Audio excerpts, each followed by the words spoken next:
Ya, pemirsa, itu tadi keterangan dari pihak istana, masing-masing dari Menteri Kabinet yang berhubungan dengan politik hukum dan keamanan. Tadi yang pertama memberikan keterangan adalah Luhut Binsar Panjaitan selaku Menko Polhukam yang mengatakan bahwa sebenarnya antisipasi adanya teror ini sudah diketahui sejak Desember 2015. Ia mengapresiasi bahwa polisi sudah melakukan sejumlah penangkapan sehingga pada Desember tidak terjadi aksi teror, tetapi apa yang terjadi pada hari ini menurut Luhut Binsar Panjaitan memang tidak bisa diduga kapan dan di mana akan dilakukan aksi teror.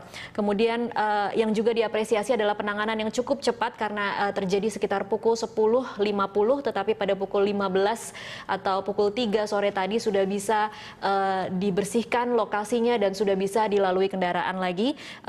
Luhut juga mengungkapkan ada duka cita terhadap korban. Total ada 7 korban, tetapi dari pihak warga masyarakat ada 2 orang, yaitu 1 dari warga negara Kanada dan 1 dari warga negara Indonesia. Sementara 5 lainnya adalah pelaku teror. Kemudian yang juga cukup menarik yang diungkap tadi oleh Tito Karnavian selaku Kapolda adalah bahwa ini adalah merupakan sebuah persaingan merebut kepemimpinan ISIS yang saat ini sudah membuka cabang-cabang di berbagai tempat, termasuk diantaranya di Asia Tenggara. Ada rivalitas kepemimpinan antara Filipina dan juga mungkin beberapa pos di Indonesia dan Malaysia, yaitu ada kelompok Bahrum Naim yang ingin mendirikan Khotibah Nusantara. Kelompoknya sudah diketahui dan saat ini sedang dilakukan pengejaran.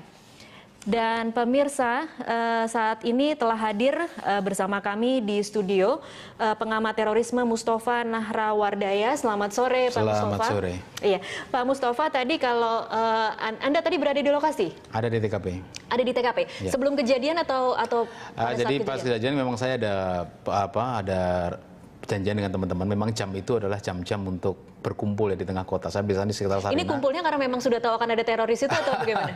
Ya enggak lah, kita memang ada janjian makan siang di situ. Tapi kebetulan saja saya kira tadi itu bukan bom ya, karena letusannya kan berkali-kali ya. Iya. Dan saya jadi menyebutnya apa? Ledakan granat saja atau? Ya bukan, maksud saya ketika kami di TKP kan ada mendengar itu, saya pikir bukan bom, hanya ledakan ban meletus atau apa gitu. Ternyata bom gitu kan, menjadi gaduh gitu. Saya menunggu sampai terakhir, sampai bom ledakan terakhir kami masih mendengar, cuman kita nggak bisa melihat gitu. Jadi ini sebuah peristiwa yang sangat, bagi saya sangat menjijikkan ya, mengerikan dan sangat menakutkan. Meskipun tadi bilang nggak usah takut, tetap harus takut karena ini kan terjadi di jantung ibu kota. Iya, di jalan protokol. Jalan protokol hanya kira-kira 1 kilometer dari Istana Negara itu. Terlalu dekat dengan Istana Negara. Terlalu dekat sekali. Jadi ini kalau tadi dibilang jangan bilang kita kebobolan, ini kebobolan. Kalau nggak kebobolan itu nggak terjadi. Iya. Artinya kalau Desember kemarin itu nangkap beberapa orang terduga, itulah berhasil, tidak kebobolan. Tapi kalau sekarang bom meledak, apalagi di jantung kota, tetap kebobolan. Ini namanya kebobolan. Jadi nggak perlu ditutupi, inilah kebobolan. Kenapa harus diakui? Supaya masyarakat timbul kepercayaan. Kalau nggak diakui tapi ini adalah terjadi ledakan, lalu namanya apa? Kan namanya kebobolan, nanti diperbaiki aja ke depan. Diperbaiki. Jadi supaya masyarakat Jakarta khususnya dan Indonesia umumnya itu menjadi tenang, terjamin keamanannya. Ini sudah Jakarta yang dihajar dan udah di depan mata gitu, depan mata. Artinya di situ kalau Anda bayangkan itu dekat dengan kantor Bank Indonesia, dekat kantor gubernur, kantor DPRD, kantor Kementerian Agama, banyak kantor bisnis, pusat bisnis di situ. Dan ini kejadiannya sangat mengagetkan, sama sekali tidak terduga. Meskipun Desember dia bilang tadi dikatakan sudah mendengar akan ada apalah istilahnya kode-kode ya, tetapi faktanya tidak bisa menemukan bahwa hari ini di depan sana terjadi penembakan dan yang menjadi korban tidak hanya rakyat sipil tapi polisi juga menjadi korban luka. Ada warga negara asing juga. Kalau melihat tadi sejumlah fakta yang Anda katakan tentang lokasi, kita bicara tentang lokasi di tengah jalan ibu kota, hanya kurang sekitar 1 kilometer dari istana. Kemudian tempat ini sebenarnya begitu mudah untuk dilihat oleh masyarakat dari berbagai angle. Ada banyak CCTV. Apakah ini memang panggung yang dipilih oleh teroris ketika kita melihat sebenarnya kalau diukur dengan bom-bom sebelumnya, dampaknya mungkin tidak terlalu semasif atau tidak sedestruktif yang lainnya. Tetapi teror yang dihasilkan hari ini begitu mengecam masyarakat. Apa kira-kira pesan yang ingin disampaikan? Bomnya tidak terlalu besar, ini low explosive. Tetapi efek yang ditimbulkan oleh bom kecil ini menjadi besar karena tempat ledakannya di jantung kota itu yang pertama. Dia bisa memilih waktu dan tempat yang sangat tepat ya untuk menarik perhatian seluruh masyarakat Indonesia dan juga media massa dan juga orang-orang yang memang hari itu banyak berkumpul di situ. Kalau dia memilih tempat sepi tentu nggak seheboh ini. Ini di tempat yang seperti itu orang lagi makan, mau makan siang, pertemuan, meeting, lalu lintas sangat luar biasa. Ini kan sudah betul-betul ini mappingnya luar biasa. Saya kira pelaku maupun sutradaranya ini sudah melakukan mapping, observasi sudah beberapa minggu atau mungkin sebulan 2 bulan yang lalu. Sehingga dikatakan kalau Desember sudah mendengar bisa jadi, tapi ketika ini sudah mendekati hari H ternyata nggak terdeteksi. Nah padahal dugaan saya ya seluruh intelijen itu cakep-cakep, seluruh apalagi ini terkait ISIS ya misalkan tadi dikatakan ISIS.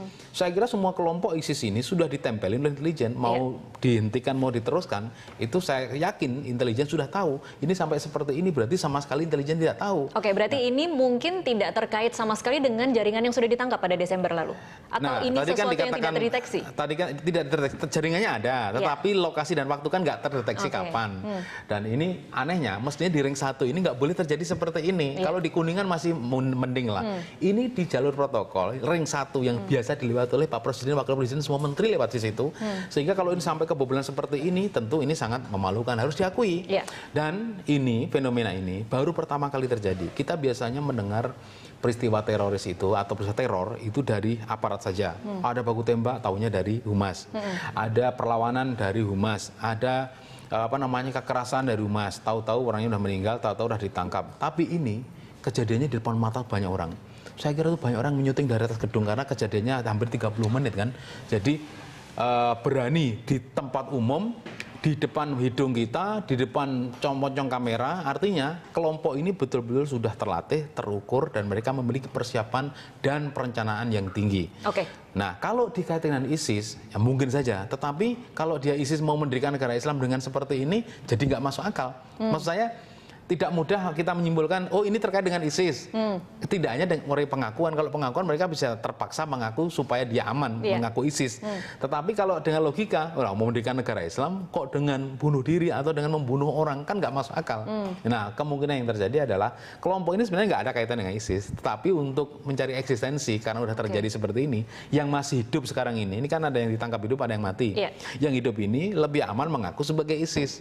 Nah, supaya eksistensinya menjadi terakui daripada menjadi pribadi. Kalau pribadi hanya peristiwa kekerasan biasa, meskipun membawa bom seperti yang di Alam Sutra, meskipun bomnya gede, bomnya sangat berbahaya karena dia bukan jaringan, lalu tidak dianggap sebagai extraordinary crime. Jadi seperti kejahatan biasa saja. Seperti baik. Ada satu juga yang berbeda dengan serangan-serangan yang pernah kita saksikan terjadi di Jakarta, yaitu ada aksi tembak menembak. Ini baru pertama kali kita saksikan begitu berani di tengah jalan menembaki polisi. Apa yang Anda baca dari sini? Nah, satu, pelaku yang berbaju hitam dan pakai rompi merah itu kan terekam kamera, ada yang memotret mengabadikan. Dia muncul dari massa. Jadi ternyata mereka menyamar sebagai massa, kemudian masih membawa rompi bom, kemudian mengarahkan senjatanya ke massa, ke polisi, ada yang ketembak kakinya. Yang aneh bagi saya, bukan aneh, maksud saya yang spesifik dari peristiwa ini, yang diincar adalah pos polisi. Artinya ini simbol negara. Kalau sudah simbol negara yang diincar, artinya dia menitipkan pesan. Ada aura balas dendam situ. Saya tidak tahu apakah ini balas dendam terkait betul ISIS tadi, tapi menurut saya terlalu jauh. Apakah ini balas dendam secara institusional karena terorisme di Indonesia? Ya, misalkan kemarin kan barusan Desember ya banyak juga ya itu yang ditangkap, tapi yang tertangkap salah tangkap juga ada 2 orang. Nah, mereka kasus seperti ini sudah banyak sebelumnya. Saya hitung lebih dari 40 orang lebih yang bisa ditangkap jadi secara salah. Yang salah tangkap itu kemudian mereka sakit hati, balas dendam. Tapi karena mau membalas Densus nggak bisa, yang membalas polisi. Kenanya hanya pos polisi saja. Enggak, polisi yang berseragam kan. Ini kan ada lalu lintas yang kena luka itu.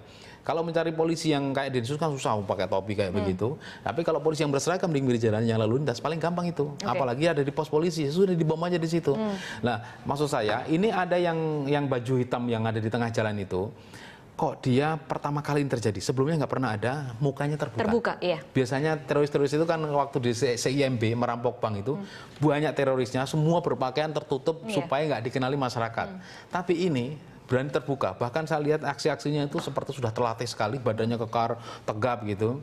Nah, apa yang Anda coba katakan? Berarti ini adalah semacam anggota militer terlatih atau seperti apa? Gini, jadi kelompok-kelompok ini tidak semuanya itu adalah orang terlatih di lapangan, tapi instrukturnya, sutradaranya ini orang yang terlatih. Jadi dia menggunakan orang-orang pion sebagai eksekutor di jalanan. Tetapi yang dia latih begitu. Yang dia latih. Nah, makanya itu kalau ini dilatih sekali ya nggak mungkin tertangkap kan. Dan ternyata mereka meskipun begitu, mereka diajari cara supaya orang menganggapnya dia sebagai orang terlatih.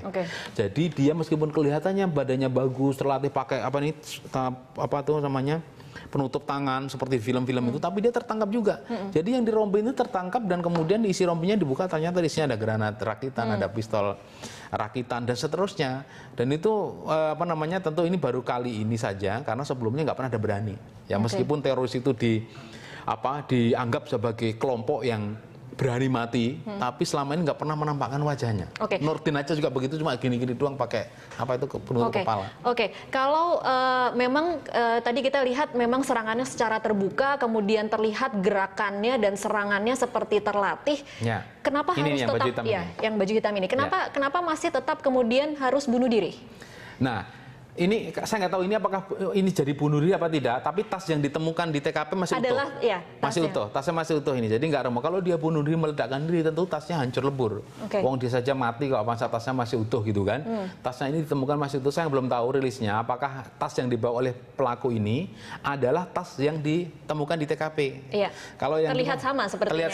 Terlihat mirip sekali. Tetapi pelaku ini adalah pelaku yang menjadi daya tarik semua orang, semua jurnalis, karena ketika jurnalis sudah di TKP itu dia masih beraksi dan berhasil dilumpuhkan oleh seperti pihak memang keamanan. Menyadari bahwa panggungnya adalah milik dia. Panggung dia. Nah, apakah betul orang ini sadar kalau dia melakukan hal itu? Ini pertanyaan saya. Karena di beberapa sidang terorisme itu yang masih hidup ditangkap itu, mereka kadang-kadang meskipun diberitakan sebagai seorang teroris yang pandai merakit bom, tapi di pengadilan suruh mempraktekkan nggak bisa. Jangan-jangan orang-orang ini nggak sadar yang dia lakukan, dia disetir dengan misi tertentu, dengan zat tertentu oleh kelompok tertentu, sehingga dia bisa aksi seperti heroik seperti itu. Di tengah-tengah kamera dia beraksi sehingga supaya gambarnya itu bisa diabadikan oleh orang. Nah, sutradaranya yang paling pintar. Kemungkinan adalah sutradara dari peristiwa ini sedang bersembunyi mengabadikan dari sebuah ruangan di hotel itu. Nanti suatu saat hasil kerja itu bukan akan di-upload di YouTube sebagai hasil daripada perencanaan yang matang untuk menghancurkan Jakarta dan Indonesia. Nah, tapi sekali lagi ini fakta adalah teroris telah berhasil menitipkan pesan kepada kita semua tentang ketakutan-ketakutan. Jangan kemudian kita menutup mata. Jangan takut, jangan begitu ya. Memang aparat harus mengamankan alat-alat vital, memberi rasa aman kepada kita, jangan sampai ini terulang. Seperti itu. Baik, kita akan lanjutkan di segmen selanjutnya. Pemirsa tetaplah bersama kami akan segera kembali.